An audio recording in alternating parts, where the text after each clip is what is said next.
Vera a su manera. Llega gracias al auspicio de Juntos, nada nos detiene.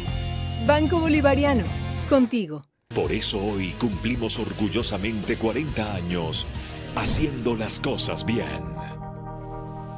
El momento es ahora. Telconet Latam.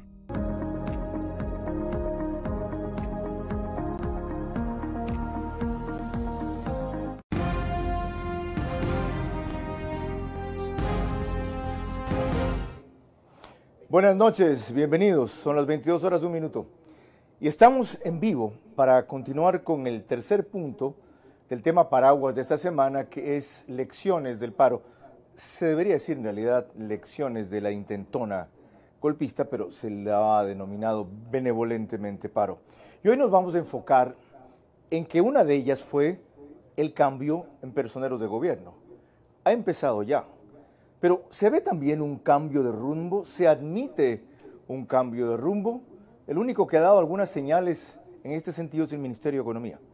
Vamos a poner mucha atención a su discurso. Y ante el agotamiento de lo que llaman el Estado fallido actual, Jaime Nebot formalizó su propuesta hoy al país de ir hacia una república federal. De todo aquello los invitamos a conversar en los próximos 60 minutos.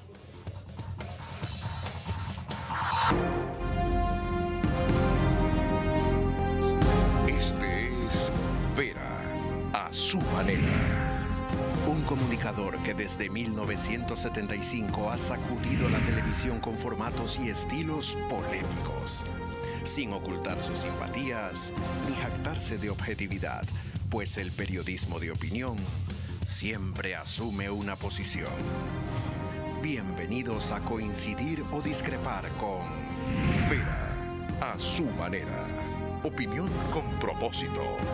Democracia.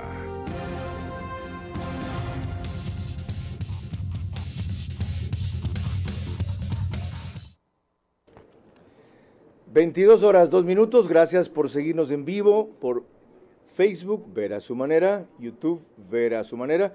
...me dicen que en Facebook es la fanpage... ...para ser más concreto... ...en televisión convencional...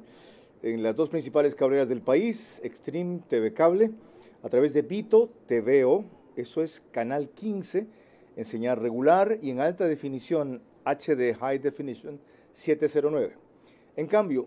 En DirecTV estamos con ustedes a través de Canal 194 de Manavisión. En mi tierra se ve también en señal abierta por Canal 9. Hay otras radios que se han unido y se están uniendo y se van a unir a la cadena, así como próximamente Space y otra serie de recursos y plataformas más que con su debida anticipación se las iremos notificando.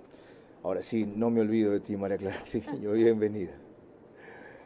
Te lo agradezco mucho, Carlos, así como la gentil presencia de todos quienes nos acompañan en esta noche para hablar sobre un tema importante que son el cambio de los funcionarios y el cambio de rumbo. Sobre todo los que sirven poco y por supuesto algo relacionado con las mesas técnicas que comienzan mañana, una propuesta de federalismo además que presentó Jaime Nebot. Para eso nos acompaña el día de hoy como nuestro invitado central Jorge Luis Jalil Ripalda, abogado de la Universidad de Especialidades Espíritu Santo y columnista de eso. Nuestros panelistas vía Zoom serán desde Estados Unidos, Emilio Palacios, periodista, y desde Washington, María Paula Romo, ex ministra de Gobierno. Carlos. Bien, empecemos entonces. Jorge Luis, ¿se ven cambios? ¿Por dónde van? Si es que se ven, hasta dónde deberían ir, y qué opina de estos que ya se han anunciado, que son básicamente nombres. Bienvenido. Antes que nada, muchísimas gracias, Carlos, un placer estar aquí, conversar contigo. A ver, yo creo que cuando hablamos primero de elecciones del paro, debemos de hablar cosas preocupantes, precedentes que se sientan, que una minoría puede causar terror, puede causar violencia y con eso conseguir sus objetivos. Pero más allá de eso, si hablamos de los cambios particulares en el gabinete, yo creo que Pablo Arosemena es una persona capacitada para liderar el Ministerio de Finanzas. Creo que debe ir en la dirección completamente contraria a la de Simón Cueva. Completamente contrario. Completamente contrario. Ok. ¿Por? Siendo yo liberal. Sí. Es que ahí hay Yo algo... diría que eres algo más, libertario. No soy libertario. ¿No eres radicalista en tu liberalismo? No soy radical. No soy radical por dos razones. Primero, porque no soy ajeno al dolor. Y segundo, porque he conocido la realidad. En mis cortos 28 años algo de realidad he conocido. Y no todo lo que es la utopía ideológica es capaz de aplicarse. Entonces, por eso cuando me hablan de Simón Cueva como liberal, a mí me da un poquito de... No va esa frase. Okay. Para mí Simón Cueva no es un liberal. Simón Cueva es un fondo monetarista. Un fondo monetarista de los que ha habido en Latinoamérica por años, que hubo con alguien con que no siempre concuerdo, pero en eso tenía razón. Jaime Nebot lo comparó con lo que sucedió en Bolivia por el año 2002 o 2003, si no me equivoco. Con Sánchez de Lozada. Con Goni Sánchez de Lozada. Es decir, sí se ve un cambio por el lado de economía. Y en el Correcto. resto, para que no se repita lo que acabas de describir, perdón por el tuteo. Chico, por favor. Es un joven, mejor dicho. Sí, sí. Lo que acabas de escribir, que una mayoría nos sometió a la minoría, nos sometió a la mayoría. Yo eso es lo que sentí. Ojo, me parece que sería equivocado decir que este fue un levantamiento indígena. Esto no fue un levantamiento indígena, esto fue un descontento social. Esa es la realidad. Y yo creo que escribí una columna, de hecho, hace unas semanas en El Expreso hablando de que tampoco hay que ser de oídos sordos. Si fue un descontento social, ¿por qué no echaron abajo al gobierno? Porque creo que las instituciones prevalecieron. Porque creo que aquellos que tuvieron que estar del lado correcto de la historia lo hicieron. Por ejemplo, Jaime Nebot y la Izquierda Democrática. Y porque el gobierno ha sabido manejar al menos su cúpula militar correctamente. ¿No fue esto un narcogolpe fallido, tanto que salieron a la luz 4 o 5 grupos paramilitares, como hablamos aquí el lunes con el coronel Palmiño? Lo vi con el coronel. Yo creo que eso es algo, por eso te dije que es una de las cosas que más preocupado me dejó de las lecciones del paro, ver que esto ya es una realidad, es algo que no vamos a poder tapar con un dedo. Pero como te digo, yo sí creo que hay un descontento. ¿Expresado en?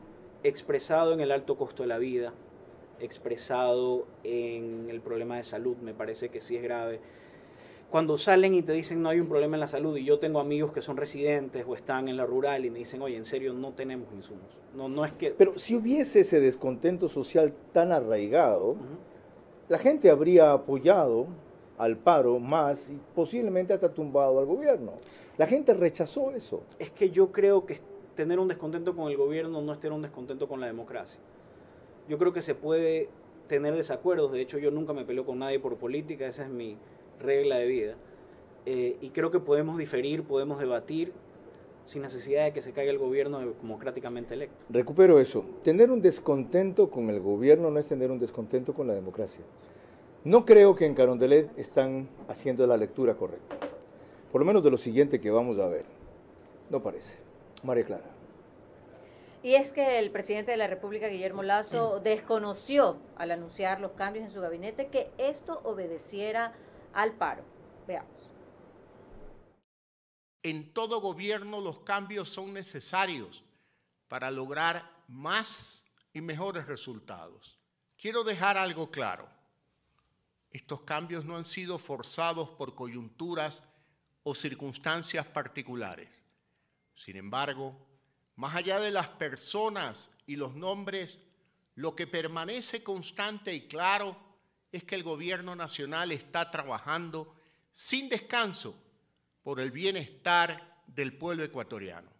Esta es la hora de curar heridas, superar divisiones y unirnos en torno a un solo objetivo: reconstruir y hacer crecer al país que todos amamos.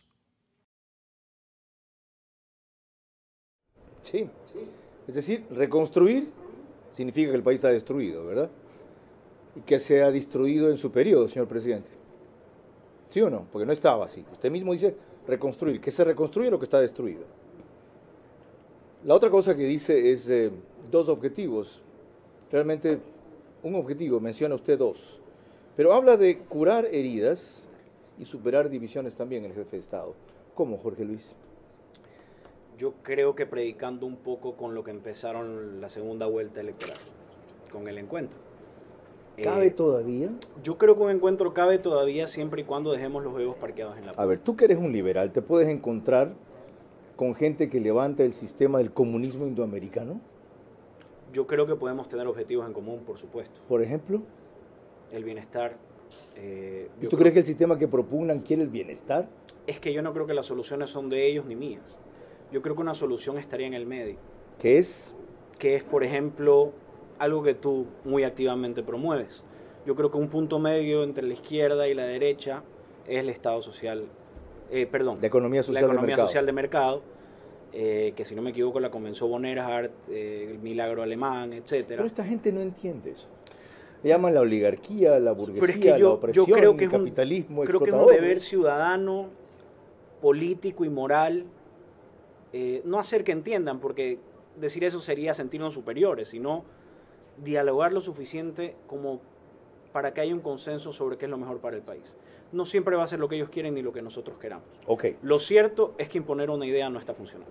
¿Cómo ve este tema la exministra de Gobierno, que apagó este incendio en mucho menos tiempo, 11 días, en octubre del 2019, e hizo una serie de advertencias que al parecer, por la experiencia que acabamos de vivir, no fueron o creídas, o entendidas, o corregidas a tiempo? Estamos evaluando, doctora, las lecciones del paro, y dentro de eso, los cambios que deben producirse, no solo en los componentes del gobierno, sino en el rumbo del gobierno. Bienvenida. Hola Carlos, buenas noches. Qué gusto compartir este programa. Saludos a las otras personas que participan en el panel.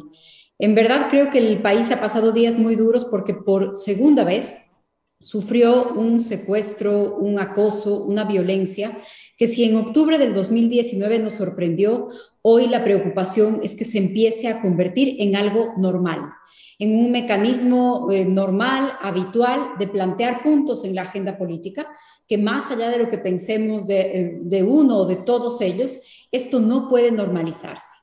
No es normal y no es parte de la participación ciudadana, ni del cuestionamiento, ni de la protesta, el desabastecer ciudades. No es normal impedir el paso de ambulancias, contaminar el agua potable, saquear lugares, atacar a la policía y a los militares.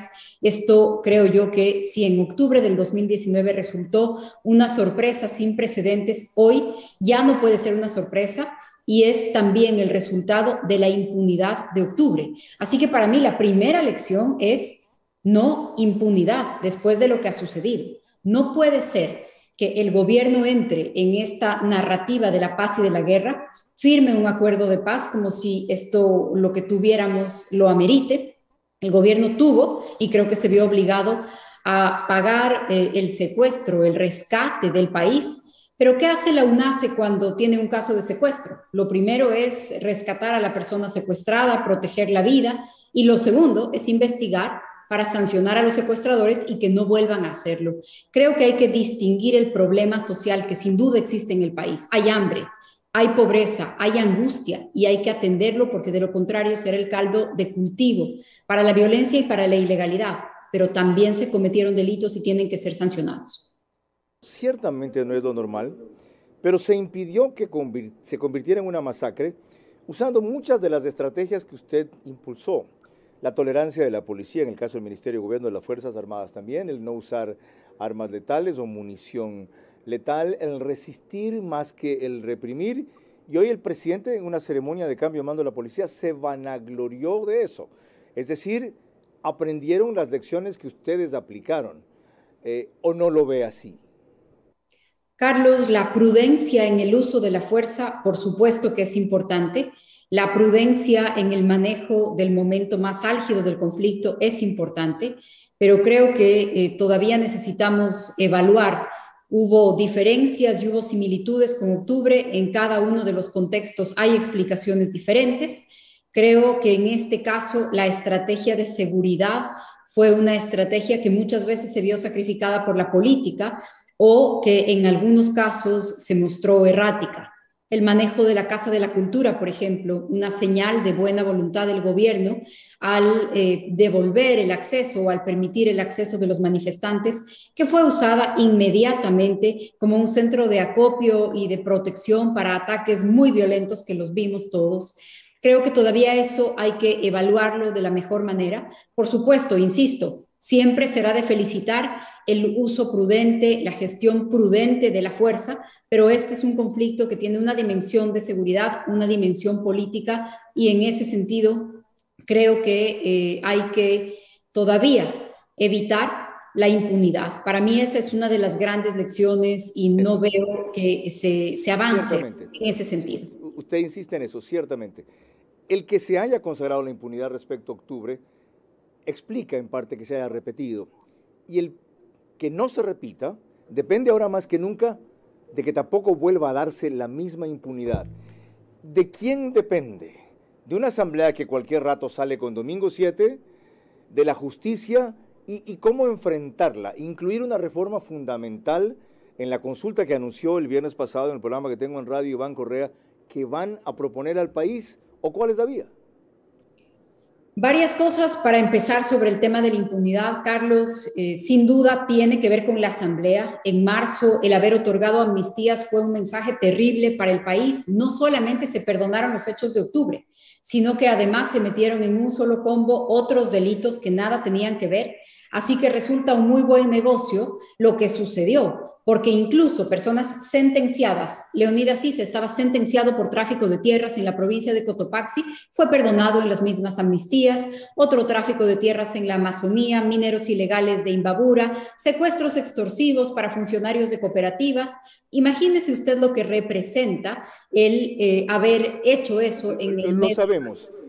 Lo que por un lado, sabemos. entonces, la Asamblea. Si el origen de la impunidad está en la Asamblea, justicia. ¿qué sentido tiene seguir con esa misma Asamblea que llegó a cerca de 82 votos, pudo tener hasta 86 para destituir al presidente, que lo que buscaban en el fondo es reinstaurar el correísmo? ¿Qué sentido tiene? Bueno, y no llegó, que creo que es el otro mensaje importante. Lo decía hace un momento su invitado en el set. Creo que también las instituciones son un poco más fuertes. Creo que el Ecuador ha aprendido que la estabilidad es un valor importante, que la democracia es un valor importante, y me parece que en ese sentido hay que seguir avanzando. Al mismo tiempo, Carlos, creo que es indispensable que el gobierno atienda los problemas más graves que tiene el país. Permítame un ejemplo. Se anunció en la mitad del paro, incluso antes del pago del secuestro, se anunció un incremento de $5 para las personas que reciben el bono de desarrollo humano. Ese bono atiende a algo más de 1 millón de familias en el Ecuador. Sin embargo, después del COVID, en el Ecuador hay 1 millón de nuevos pobres, por lo menos 1 millón más, que hoy no tienen una política social específica, que no tienen un programa específico. Es indispensable atender los fenómenos que se relacionaron con el tema del COVID, y que si bien la vacunación era y fue un paso muy importante en ese sentido, es insuficiente. Los temas de pobreza, de hambre están ahí, los temas de violencia están ahí, y es urgente atenderlos con una lógica mucho más agresiva y mucho más presente, porque creo que en este momento muchas de las medidas que se han anunciado son para las familias que ya tienen algún tipo de protección del Estado, y hay millones de personas en el Ecuador que hoy no tienen ninguna protección y ninguna respuesta. Me parece que ahí hay un gran pendiente. Amable doctora María Paula Romo por descifrar al menos 2 claves para que no se repita la historia: evitar la impunidad y atender con urgencia lo social, que inclusive por elementos de la pandemia se ha desbordado y agravado. María Clara. Y quien sí estableció un rumbo con respecto a lo que es la economía es Pablo Arosemena. Noten cómo él habla acerca de que la economía debe de llegar al pueblo y también de incentivar la microeconomía. Vamos a mantener la conexión de la política económica con la ciudadanía. Nuestra economía atraviesa un proceso de reactivación que es trascendental para el desarrollo de un mejor país, y se necesita que los escasos recursos del Estado sean administrados con criterios de eficiencia y equidad, que el gasto público llegue a los bolsillos de los ecuatorianos a través de los servicios, los créditos, los bonos y todos los beneficios que usted ha dispuesto para los ecuatorianos. Vamos a priorizar y agilizar la reducción de atrasos para que ese dinero fluya y dinamice la microeconomía y aumentar así el poder adquisitivo de la gente. Y hasta consolidar el crecimiento económico y desarrollo social que junto a usted tanto queremos y anhelamos, este ministerio no va a parar. Y Jorge Luis Jalil, el cambio respecto, el cambio que reclamaba respecto a la política de Simón Cueva, entre otras cosas, dice Pablo Rosemena, dinamizar lo microeconómico. Entonces era pecado hablar de eso. La macroeconomía era el sacrosanto poder. Bueno, en la teoría liberal que muchos del gobierno, y no es secreto, han defendido a lo largo de su vida, sí es un poco, no es pecado la palabra, pero es raro hablar de inversión social. El término mismo no es bien recibido. Correcto. Pero cuando le llaman gasto. Le llaman llamarse inversión, así es. Le llaman gasto y soy de los primeros en decir cuando algo es derroche. No tengo ningún problema en decirlo. Pero cuando vivimos en un país como el nuestro, no se puede hacer de la vista gorda de las necesidades que tenemos. Porque si no, no hay sistema de gobierno que funcione. Pero veo, ¿no?, un cambio en esos breves anuncios de Pablo Rosemena. Sí, totalmente. En la dirección correcta. Yo creo que Pablo va a hacerlo en la dirección correcta, sí. Proseguimos, María Clara. Cuando regresemos tendremos la opinión del periodista Emilio Palacios desde Estados Unidos para analizar los cambios de funcionarios y el cambio de rumbo en el gobierno. Y hablando de esto, les recordamos que los cambios de nombres solo sirven cuando hay cambio de rumbo.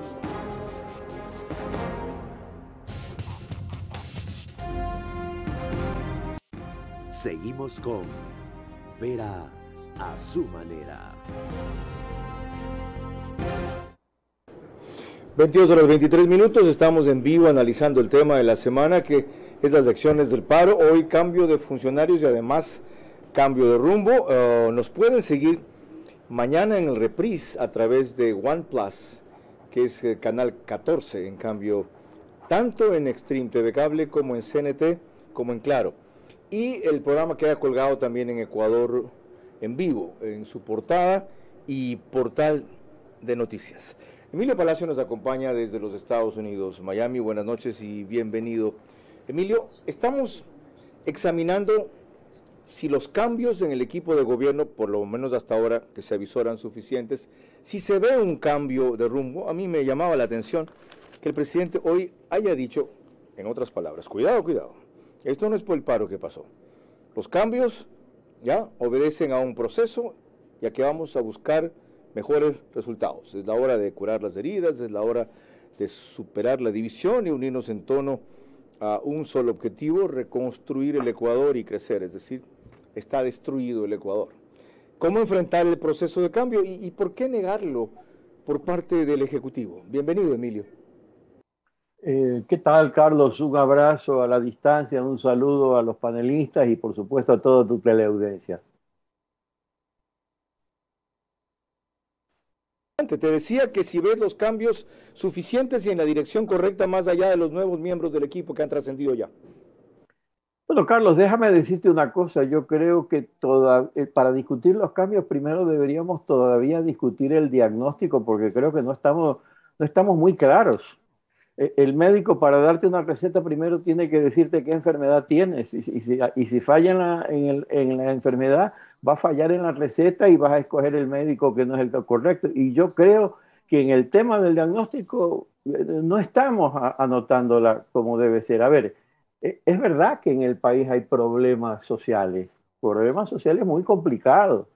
Es verdad que en el gobierno ha habido errores de política económica, sobre todo gracias al ministro que afortunadamente ya se fue, que decidió que él resolvía quién tenía necesidades y quién no tenía necesidades. Pero la pobreza, la situación que vive el Ecuador, el desempleo y los graves problemas sociales que tenemos no se deben al ministro de Finanzas, por muchos errores que haya cometido, ni se debe a la obra del gobierno. Es un problema que primero viene de Correa, que destruyó la economía ecuatoriana. Segundo, vino la pandemia, que destruyó buena parte también de la economía ecuatoriana. Depende de la guerra de Ucrania, que está destruyendo la economía mundial. En todo el mundo hay inflación, en todo el mundo sube el precio de la gasolina, en todo el mundo es difícil sacar un pasaporte y un documento de identidad porque no hay materiales. No es porque los gobiernos no los compran, no existen los materiales. En todas partes los problemas existen. Eso no quiere decir, como es en todas partes, pues no me preocupo, no me importa. No, pero tenemos que saber que entonces el levantamiento de los terroristas, porque eso no fue un levantamiento indígena, no se debió a los problemas que había en el Ecuador, porque no sacaban nada, o sea, no creo cómo iban a parar la guerra de Ucrania con un paro, o cómo iban a acabar con los desastres que provocó la pandemia con un paro. Ellos sabían que la causa era otra, y tanto es así que en las exigencias que ellos hacen, tú revisas las exigencias, no hay nada que sirva para corregir la situación lamentable de pobreza y de miseria que podría haber en importantes sectores del país. Bien, aclarado eso, en un artículo de hoy, tú al referirte a esto dices, perdonen también el tuteo, pero somos buenos amigos, aunque soy mayor que Emilio de paso. Los hechos, dice, están allí. Durante el paro, cada nueva concesión que se hizo a los terroristas agravó la situación. Al comienzo, ISA y sus seguidores casi no tenían gente para cerrar las carreteras. Por eso cambió en la medida en que se vio que no pasaba nada, si uno salía y a dar palo y los dirigentes comenzaron a agitar, vengan nomás que no reprimen. Más allá de tu crítica a esto, ¿cómo hacemos que esto no se repita, incluyendo el combatir estas necesidades lacerantes que, según describe, se han agravado? Bueno, lo primero que tendríamos que hacer es reflexionar entonces que todos esos llamados que le hicieron al gobierno, porque no fue el gobierno el que tuvo una política de hacer concesiones, fue sectores políticos, sectores de los medios de comunicación y un sector de la sociedad y la Iglesia Católica, con todo el respeto, que dijo, señor presidente, siéntese, busquemos un común acuerdo con este señor terrorista que está quemando el país, veamos en qué podemos de acuerdo con estos señores que tiran bombas y queman casas. ¿Equivocado, Emilio, a tu juicio entonces?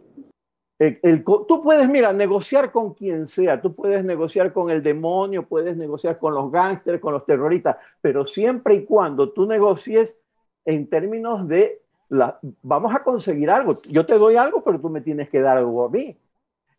Acá lo que se le pedía al gobierno es que doble el brazo, que se incline, que se agache ante los terroristas y que les dé lo que ellos pedían. Pero si llegaron a decir, ya, pues bájale el precio a la gasolina, cosa de lo más absurda que podía haberse planteado.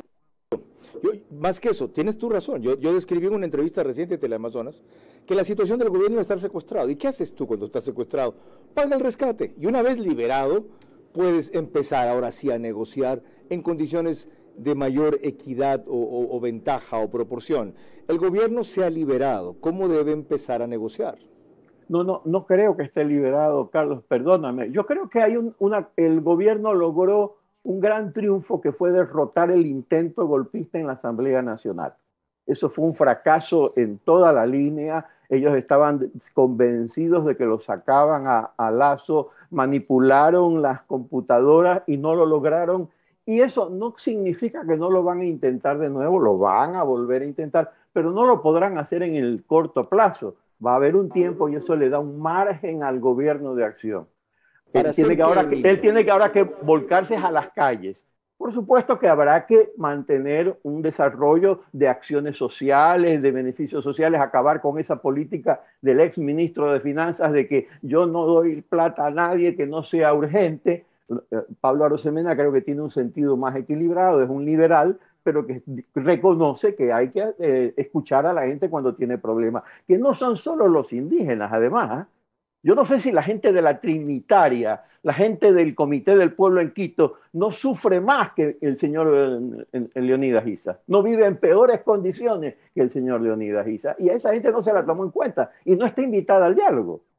Entonces, lo primero que tiene que hacer el gobierno es darse cuenta de que la presión que se le hizo para que dialogue, para que respete los derechos de los terroristas e ignore los derechos de los ciudadanos, eso sirvió para que el paro aumente. Al inicio casi no había paro, Carlos, tú habrás visto las tomas.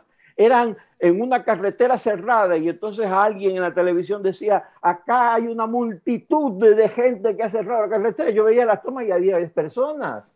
10 personas que con piedras y con palos cerraban la carretera. Venía la policía muy amablemente les decía que se retiren, se retiraban y entonces ellos iban 1 kilómetro más allá y volvían a hacer lo mismo. Eran comités, bloques, brigadas que se movilizaban por distintos lugares para cerrar. No tenían gente. Pero cuando empieza esta política, no repriman, vamos a sentarnos a dialogar con el terrorista, entonces el terrorista va donde su gente y le dice, vengan, no pasa nada, no nos tiran ni siquiera gases lacrimógenos. Entendido. Y si ustedes no salen, no les va a tocar su tajada, porque nosotros vamos a conseguir troncha y podemos darle tajada al que se mete en el paro y al que no se mete. Y entonces terminó, al final, efectivamente había mucha gente en el paro. Emilio, si se actuaba como tú implícitamente o claramente sugieres, aplicando la ley, no negociando con terroristas, poniéndose firme, ¿no se armaba justamente la masacre que se evitó, que es lo que querían para el objetivo verdadero, que era tumbar el gobierno? Al final sí.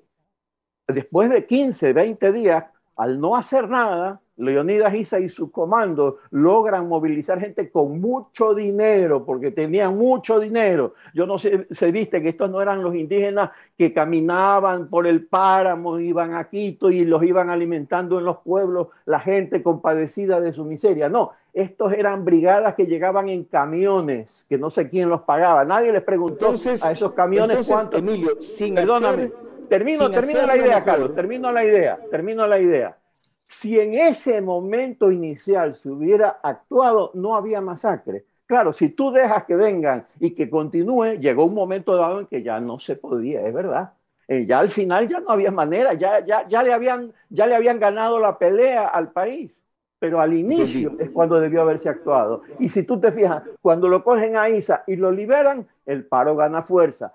Cuando le devuelven la Casa de la Cultura a los manifestantes, el paro aumenta. Cuando levantan el estado de emergencia, el paro aumenta. La política de flexibilidad, de ser cuidadosos, ¿para qué sirvió? Para que el paro se salga de las manos y se convierta en una cosa que ya era incontrolable.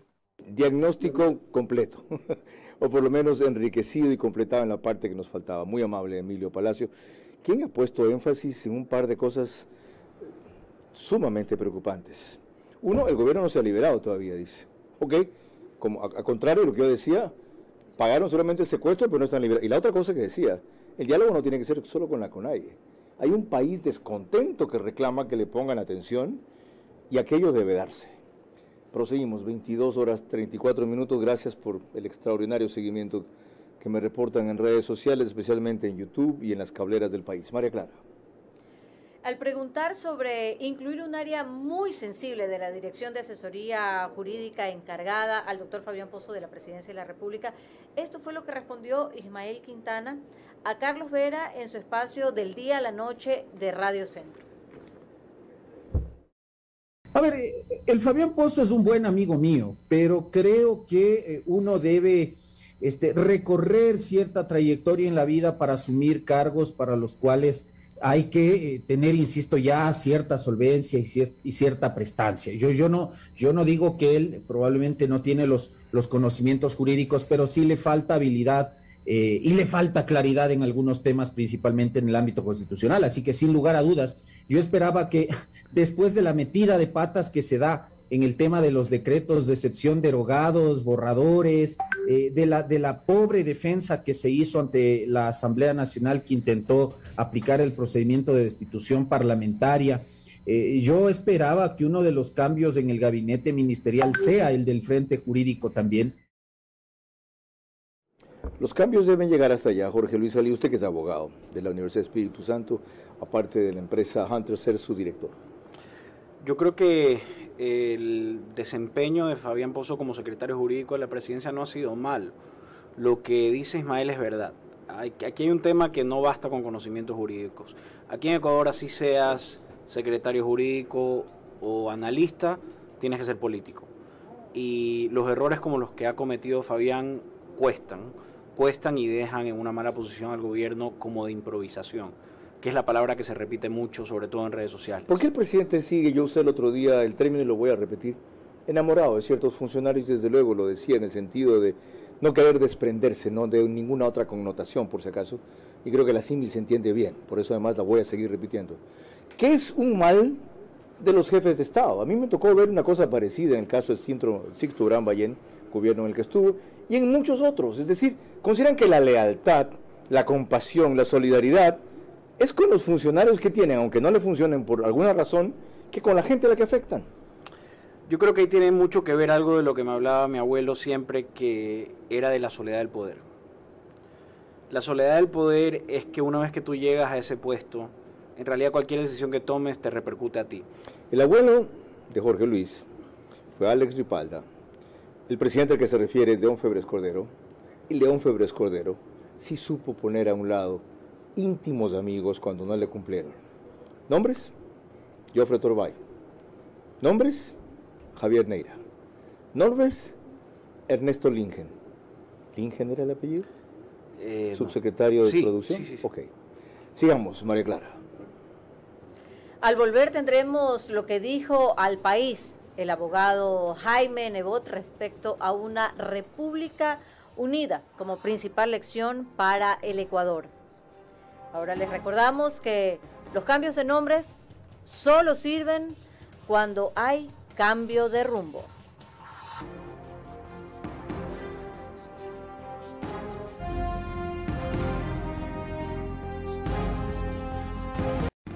Seguimos con Vera a su manera.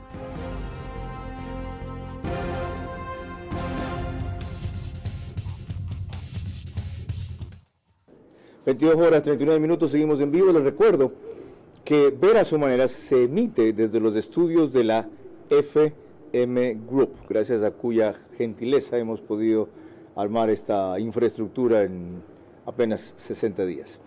Antes de proseguir con lo que anunció María Clara, Jaime Nebot planteó al Ecuador una República Unida Federal. La reacción de nuestro invitado sobre aquello, esta es la primera plana de la prensa de mañana. Fíjense con qué abre El Universo en su primera plana de este día jueves. Un semestre con caída de 375.581 plazas de trabajo. Es decir, aquellas que se recuperaron las perdimos y hay 75.000 de déficit. Gobierno e indígenas se juntan por temas pendientes. Primer caso de viruela del mono. Proseguimos. Primera plana del Diario de Manabí. Gripes complicadas y tienen el planteamiento de Nebot en primera plana. Nebot plantea una República Unida Federal. Ya vamos a ver en qué términos. Seguimos. El Comercio, su edición de mañana. La salud tiene 4 temas de emergencia. Crecer sin descuidar lo social, ofrece el Frente Económico, ¿no? El reto económico. Lo que pasa es que el periódico está muy lejos, o estos lentes están muy suaves. Y Expreso de mañana también, 22:41. Esta es su portada en vivo. La CFN, Corporación Financiera Nacional, sufre su propio calvario al cobrar créditos sin garantías. La inversión social sin efecto en la reducción de femicidios. Ahora, les decía, hoy a las 19 horas, el exalcalde de Guayaquil y líder del PSC exigió rectificaciones del gobierno, dijo que es la principal lección del paro, reconoció apenas 2 aciertos sin mencionarlos y dijo que ha llegado el momento de plantearle al Ecuador esto. No somos un pueblo ingobernable y sin criterio, sino un país donde el Estado y los gobiernos fallidos no respetan la diversidad ideológica y cultural, ni las costumbres, ni las diferencias en el proceder y accionar de las distintas provincias y ciudades. Tampoco somos un pueblo pobre, sino un país donde el dinero del pueblo ha sido pobremente administrado, con dedicatoria y sin ética, ni eficacia, ni justicia. Ese irrespeto a las diversidades locales y la injusticia en la distribución de los recursos que generan nuestras provincias y ciudades, en vez de consolidar la unidad nacional, la están destruyendo. Y la mejor forma de evitarlo es adoptar un modelo de país que, sin dejar de ser unido, sea federal. Alguien dijo, no hay idea más poderosa que aquella cuyo momento ha llegado. Y sin duda, ecuatorianos, el momento de una república federal y unida ha llegado. Y a los que vean fantasmas divisionistas, les recordamos que México, Argentina, Brasil, Estados Unidos, Alemania y Suiza, entre otros, son países unidos y federales. El Estado federal mantiene un Estado central debidamente financiado, que gobierna mucho y administra poco. Y corresponden a ese Estado central, entre otras cosas, la política monetaria, la política internacional, la defensa nacional. Pero el federalismo contempla también la fuerte presencia de los estados locales, es decir, de las provincias y ciudades. Y esto implica no solo el manejo autónomo de la porción de las rentas que constitucional y legalmente les correspondan, sino la facultad de crear rentas propias y también la de dictar decisiones políticas, administrativas y normativas que respondan a su cultura, a sus costumbres, a su modo de pensar y de satisfacción de sus necesidades según sus propios. Ya, ahí está. Según su propio criterio, decía esa parte que la cortamos antes de tiempo. ¿Llegó la hora, en verdad, del federalismo? No lo creo. La verdad no lo creo. Respeto mucho el criterio del abogado Nebot. El federalismo es algo de lo que se viene hablando hace mucho tiempo. Aunque mucha gente no lo sepa, los autonomistas aquí en Guayaquil son algunos, más de los que pensamos. Pero póngase a pensar en qué se necesita para un Estado federalista, para poder lograrlo. Primero, se necesita que apliquemos el artículo 244 de la Constitución. Disculpe la interrupción. Sí. Los españoles que copiaron mucho de la legislación española tuvieron ese acierto. Y ese artículo, por ejemplo, permite la integración de provincias en... no son mancomunidades autónomas, tienen una denominación especial que llegarían a tener un régimen equivalente a aquello, y bastaría un dictamen de la Corte Constitucional, eso creo que dice el 246 posterior, desgraciadamente no tengo la Constitución a la mano, que viabilizaría aquello. Entonces no es algo tan lejano. Pero entonces cabría la pregunta, porque así como el 244 menciona eso, el 441 habla de las reformas constitucionales y cuándo deben hacerse, ya, y cuándo se debe consultar al pueblo. Ya, abogado, perdón, lo importante aquí es que estamos hablando de eso, sí, como una salida al problema que nos ha creado la CONAIE, no, ni siquiera el movimiento indígena. Es decir, esta gente no quiere ser autónoma, quiere ser independiente. Hablan de otra nacionalidad, la nacionalidad es única, ecuatoriana. Naciones sabemos muchas, y esto puede darle una salida a ese problema. Yo creo que no, como te digo, yo creo que lo que falta es gobernar mejor. Yo creo que hay que gobernar mejor y yo creo que se puede lograr y yo no creo que sea necesario. Y lo que te decía era que para que en realidad exista eso por definición es lo que constitucionalistas le llaman alterar la estructura del Estado. Y para eso debe cambiar haber los reformas, elementos, ¿cómo que le llaman? Elementos constitutivos del exacto. Entonces para eso tiene que haber un plebiscito, para eso es una serie de cosas que se deben hacer en un país que hoy por hoy no está del todo pegado, por así decirlo. Nunca estuvo, Jorge Luis. No, esto ha evidenciado más el no, asunto. Tienes toda la razón, pero yo creo, me pediste mi opinión, yo creo que no es el momento y yo creo que no es la solución. Yo creo que hay que gobernar. ¿Usted cree que los indígenas tienen buena fe en su negociación y no se aprovechan de los problemas que ciertamente tiene el país y de la injusticia que ellos han sido objeto para decir que lo que quieren son reivindicaciones, y cada vez que vemos que logran una parcela de poder, lo que termina es brotando su resentimiento, su venganza, su revancha, con la conquista de hace 532 años, nos la quieren hacer pagar ahora? Vea usted, Carlos, yo he escuchado exactamente lo mismo que usted, pero si creo en la buena fe de los indígenas, sí, de la mayoría. Si creo en la buena fe de los líderes que hoy los guían, no, para nada. A mí me parece que no tiene nada que ver Leonidas Issa con Tránsito a Maguaña. A mí me parece que no tiene nada que ver Leonidas Issa con Nina Pacari. Entonces, si me preguntas, ¿yo creo en la buena fe de los indígenas? Sí. ¿Yo creo en la buena fe de los campesinos? Sí. ¿Yo creo en la buena fe del pueblo ecuatoriano? Qué formidable oír de y espero no ser idealista. No, pero qué formidable oír de alguien como usted ese testimonio, con el cual discrepo, pero con el cual resalto enormemente.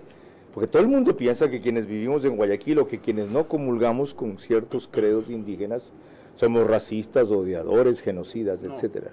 O sea, ¿usted tiene esperanza en que esta gente con una debida integración pueda convivir armónicamente? Yo estoy completamente convencido de que un país en el que nos escuchamos todos sale adelante. Y yo creo que parte del error del gobierno hasta ahora ha sido no saber escuchar del todo. Ha tenido sus aciertos, pero yo creo que tiene que tener los oídos más abiertos. Tenemos algo adicional, María Clara, proseguimos contigo.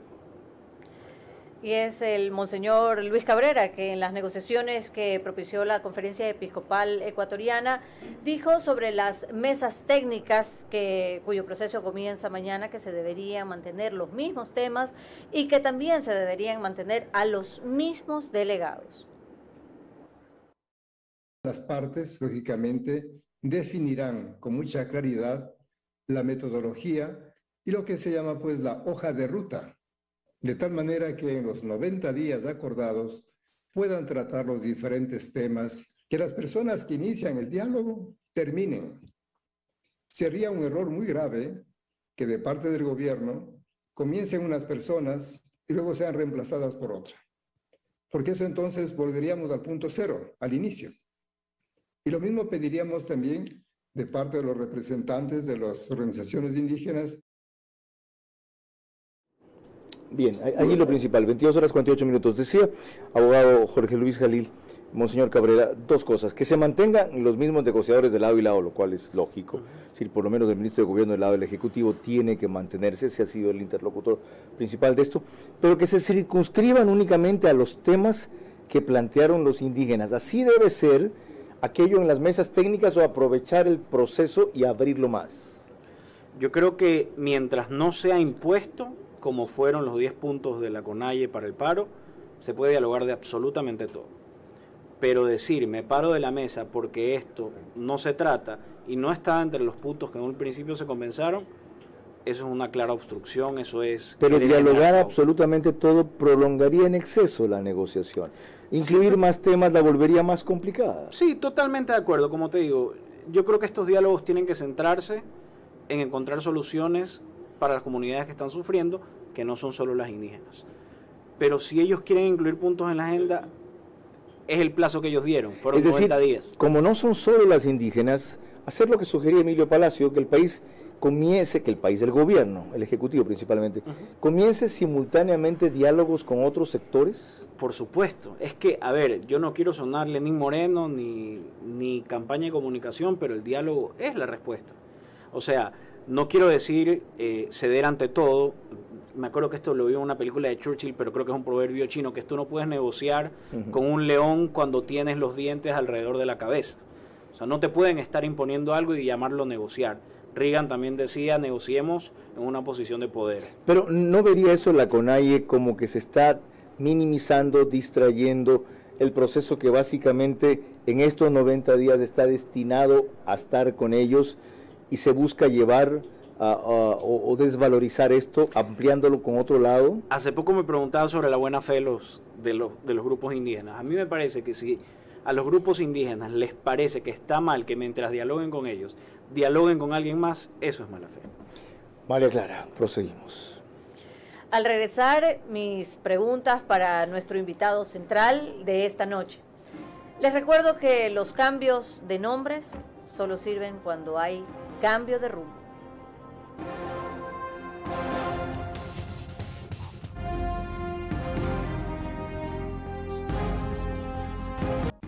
Seguimos con Vera a su manera.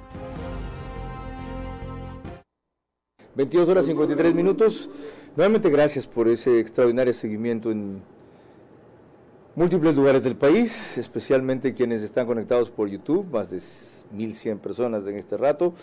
Para Facebook, entren a la fanpage de Vera a su manera. No me pregunten qué diablos es eso, no me pregunten cómo se hace. Yo creía que era una cuenta de Vera a su manera en Facebook. Resulta que las cuentas tienen no sé qué, un check, el fanpage no sé qué otra cosa, para más facilidades, por si acaso. Gracias a quienes nos siguen en cambio por Extreme TV Cable, Vito TVO y por DirecTV 194 Manavisión. María Clara cierra siempre el programa con una variante que ella ha adoptado desde el lunes. María Clara.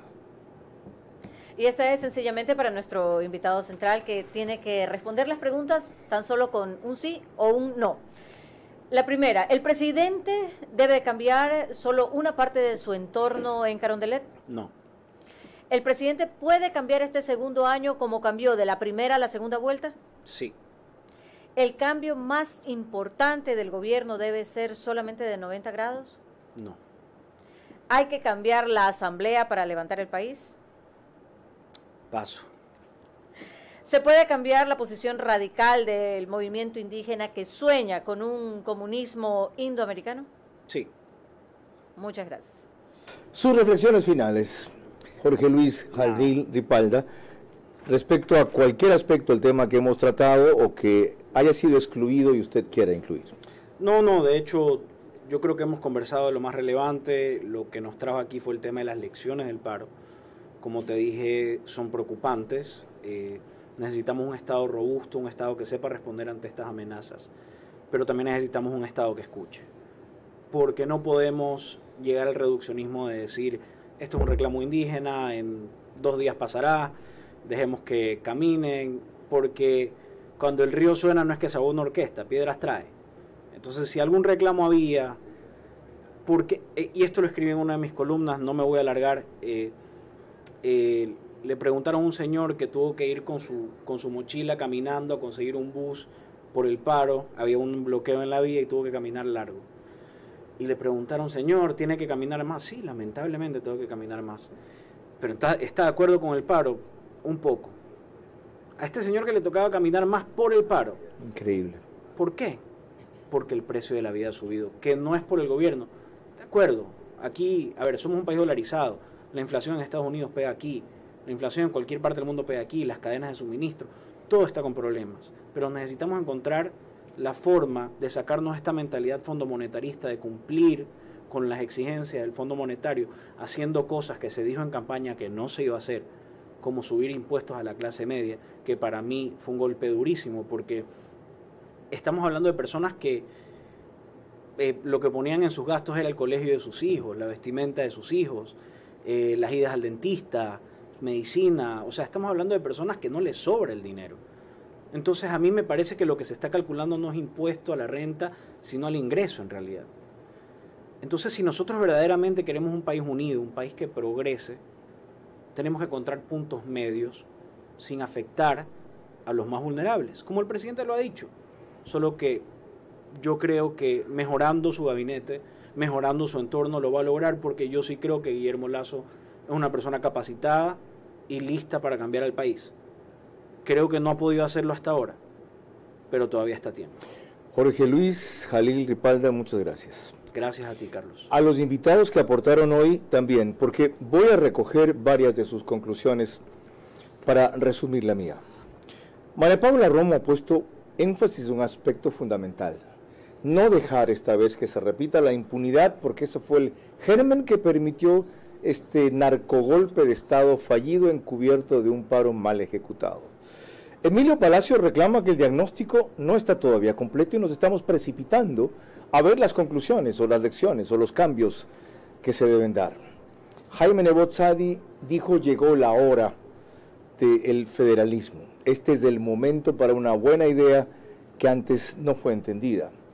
Y Jorge Luis Jalil Ripalda me ha sorprendido con la esperanza que todavía mantiene en que los auténticos indígenas y el auténtico movimiento indígena, no los terroristas de la CONAIE, sean capaces de integrarse a un Ecuador unitario sin necesidad de ir a un Ecuador unido, pero también como República Federal. Yo no voy a cesar en este ejercicio que nos va a tomar toda la semana, que es las claves de las lecciones del paro. Y no me voy a cansar de insistirle y de exigirle al gobierno que las asimile y las entienda bien. Porque hasta ahora veo un solo actor que hoy en los hechos y ayer con sus palabras declaró haber asimilado la barbaridad de política económica que es responsable del desgaste del presidente y de la insensibilidad con sectores que por la cicatería o la crueldad criminal del ministro Simón Cueva, sí, criminal, se murieron porque eran graves, se agravaron porque estaban enfermos, no obtuvieron atención médica ni les llegaron medicinas a tiempo, porque había un señor aquí que manejaba las finanzas públicas al gusto del Fondo Monetario Internacional, que es uno de los sectores que tiene que ser complacido, pero no el único. Ojalá entienda el gobierno que no basta, como María Clara Triviño ha recordado a lo largo del programa, con cambio de funcionarios, que eso no sirve si no hay también un cambio de rumbo. Y yo no lo veo en las palabras del presidente, ojalá se sientan en las acciones del presidente. Si el presidente no quiere reconocer o le dicen que es una debilidad, Guillermo, no puedes hacer eso. He cometido estos errores, me he equivocado algunas veces, estoy dispuesto a rectificar, y solo lo hace en los hechos, demostrando que en la realidad eso es lo que está haciendo, está bien. Nadie quiere, mucho menos yo, que el jefe de Estado se humille. Solo quiero que instaure en el Ecuador el país que prometió, para lo cual tiene todavía 3 años más. Dios mediante, nos vemos mañana. Si ustedes no callan y vencen el miedo. María Clara, ¿con qué? Con que el tema será de qué sirve la Asamblea, esto como una lección aprendida del paro. ¿Cómo podría cambiar? O si hay que pensar nuevamente en suspenderla, claro está, a través del mecanismo de la muerte cruzada. Así que no se lo pierdan, gracias por su gentil compañía, nos vemos mañana.